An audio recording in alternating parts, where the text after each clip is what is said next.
The FBI shares in the sorrow of the Boulder community, especially to those who have family or friends injured in this tragedy. We have surged resources and personnel to the scene. Our special agents, our victim specialists, and evidence response teams are doing everything they can to assist our law enforcement partners. In the coming days, we will continue to support the victims and help uncover the events leading up to this terrible attack. Know that we stand with you, we grieve with you, and we are here to help for as long as it takes. We're early in the investigation, but some details have emerged. I'm able to confirm there are 6 victims, ages 67 to 88. All of them have been transported to local hospitals. This attack happened at a regularly scheduled weekly peaceful event. Witnesses are reporting that the subject used a makeshift flamethrower and threw an incendiary device into the crowd. The suspect was heard to yell, "Free Palestine," during the attack. The subject has been identified as Mohammed Sabri Solomon, and he's 45 years old. The FBI is processing the crime scene and the subject vehicle and interviewing key witnesses. We're assisting Boulder Police in providing technical, analytic, and additional forensic resources.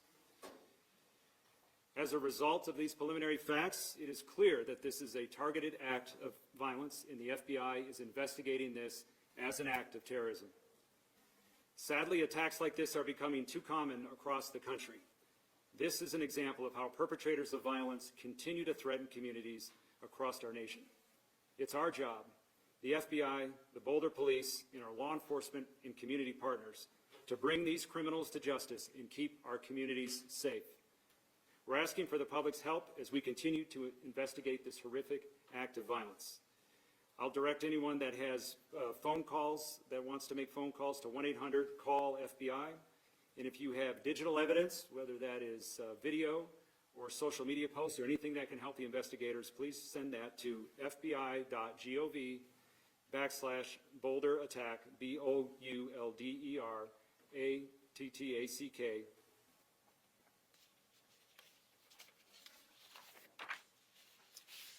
Our strength as a society comes from our shared values and our commitment to protecting one another. Any attempt to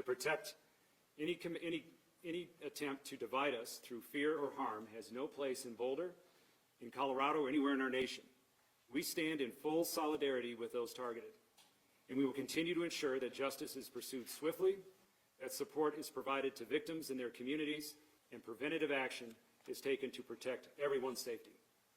And I'll turn it over to Boulder Police Chief Redford. Thank you, Special Agent in Charge. As was mentioned, my name is Stephen Redford, and I serve as the police chief here in Boulder. I want to thank, first and foremost, the FBI for their swift response today and our partnerships which preceded this attack today. We are very grateful for their assistance and we'll be working hand in hand moving forward. I want to give first an update on the scene. As many of you are aware, we have several blocks closed off in downtown Boulder surrounding the courthouse. We are still clearing that area for devices. We have multiple teams of K9 and our bomb squad and hazmat teams in that area. I cannot at this point give you an estimated time for opening of that area downtown. We're hopeful it will be this evening. We understand that people's vehicles are in that area that's closed and they'd like to get them. Please follow the Boulder Police Twitter account or other social media as well. We will report on that when we open that area. We want to be reasonably sure as best as we can before we open the area and let people go back there to businesses to get their vehicles, that it is as safe as possible. The courthouse, I will announce, the courthouse will be closed tomorrow. There is business in that courthouse through the Boulder County. It will be closed tomorrow as we continue this investigation. Just a couple of mentions. We know there's other events, including things going on this evening in town and in the coming week, and we are ensuring that we have resources there at those events to ensure that people are able to go about their business safely in light of this attack. But as always, we urge people to call 911, call us if they see suspicious behavior, if they see someone that's acting in a manner that appears to be suspicious. We would like to receive that call, go out and verify whether somebody's behavior is malicious or not. I want to thank our law enforcement partners. I started by thanking the FBI, but when this call came out today, we asked for help from all of our partnering agencies, some of whom are here today, and I can't thank you enough. It's not the first time we've had to do that here in Boulder, and it's not the first time that we've had to do that in the metro area. And the special agent in charge referenced partnerships. When we put out the call today, we had a lot of help, both locally and from the region, and I really can't thank our partners enough. Also, I would be remiss if I didn't mention the first responders today. When this call came out today, our officers rushed as quickly as they could somewhere close to the area, and they immediately ran into a chaotic situation where a man was throwing Molotov cocktails and using other devices to hurt people. Our officers, as they're trained, immediately interacted with the suspect, took him into custody, and then began rendering aid to those victims, and I'm very proud of our response today. I'm very proud of our partners as well, with the fire department and well as American Medical Response. Before we take some questions, I just want to say that, Boulder is not immune to tragedy, sadly, and I know a lot of people are scared right now. A lot of people are upset and questioning how this happened and why. All I know is Boulder has recovered before from acts of violence, and we will again recover. I urge the community in this time to come together. Now is not the time to be divisive, and we will continue to ensure community safety along with all of our partners. To echo the special agent in charge comments, our hearts go out to everyone affected today. Here and in Colorado, we understand that this has a ripple effect in many communities, and we are continuing to stand with and support the victims affected today by this attack. With that, I think we'll turn it back over to our public information officers.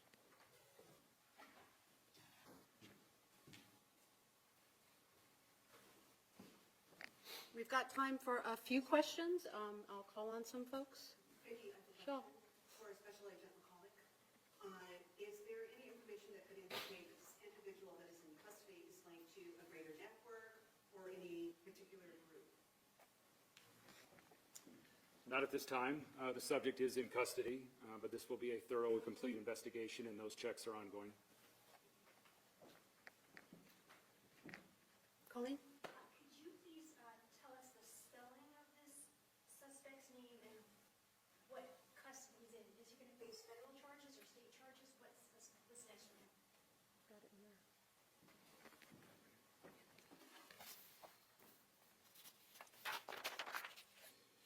His name is spelled Mohammed, M-O-H-A-M-E-D,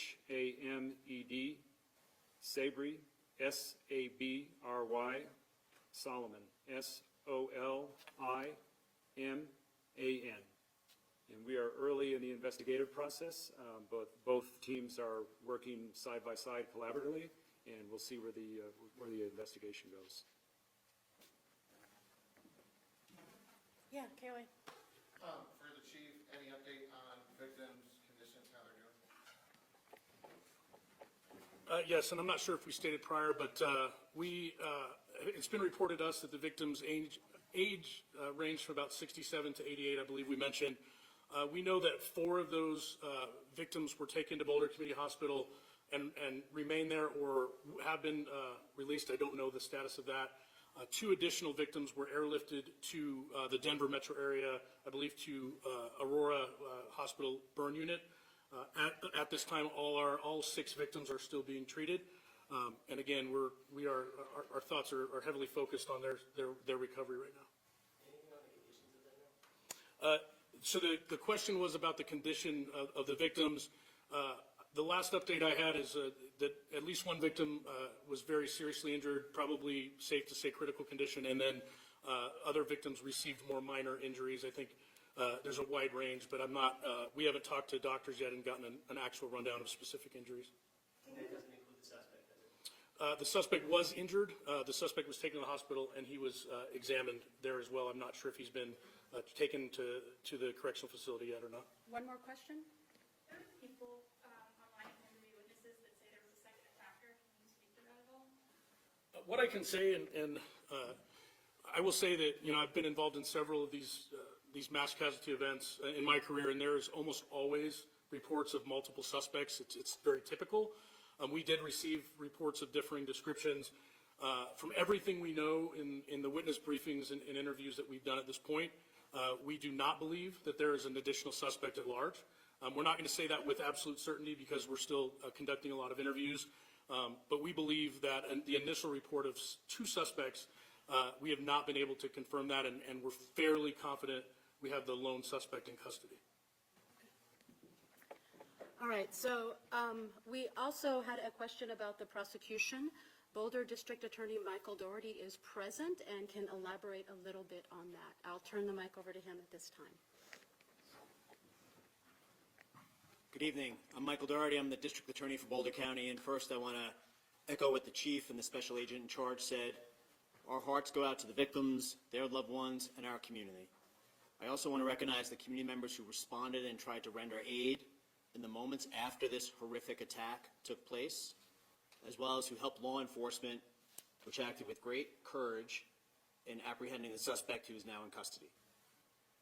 I will emphasize that we're in the very early stages here, but the response by federal, state, and local officials is underway, and I greatly appreciate the work of the Federal Bureau of Investigation, their many agents. We have the Colorado State Patrol here, Boulder County Sheriff's Office, and of course, the Boulder Police Department. They are working hand in hand to ensure that we secure all the evidence, all the information, and all the witness statements we need to hold the attacker fully accountable. That is my promise, to hold the attacker fully accountable. The U.S. Attorney's Office and my office have a strong working relationship. We've worked on cases in the past. And as you know, when it's a mass attack, whether it be King Soopers, Club Q, Planned Parenthood, the list goes on, and unfortunately and tragically, that list is too long for the state of Colorado. But from those experiences, we have forged really strong working relationships and ensuring that we do everything possible, everything we can do and need to do to secure justice for the victims, their family members, and the Boulder community, as well as the state of Colorado. So we're in close communication with the U.S. Attorney's Office. The U.S. Attorney and I just spoke on the phone again now, and in the coming days, decisions will be made about what charges to file and where. There's a couple different options, but what I would stress now, most importantly, is we are fully united 100% in making sure the charges we bring hold the attacker fully accountable. Thank you very much.